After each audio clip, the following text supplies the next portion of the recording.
بسم الله الرحمن الرحيم.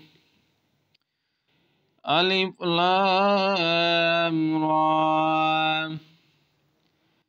تلك آيات الكتاب الحكيم. أكان للناس عجبا أن أوحينا إلى رجل منهم أن أنذر الناس وبشر الذين آمنوا أن لهم قدم صدق عند ربهم. قال الكافرون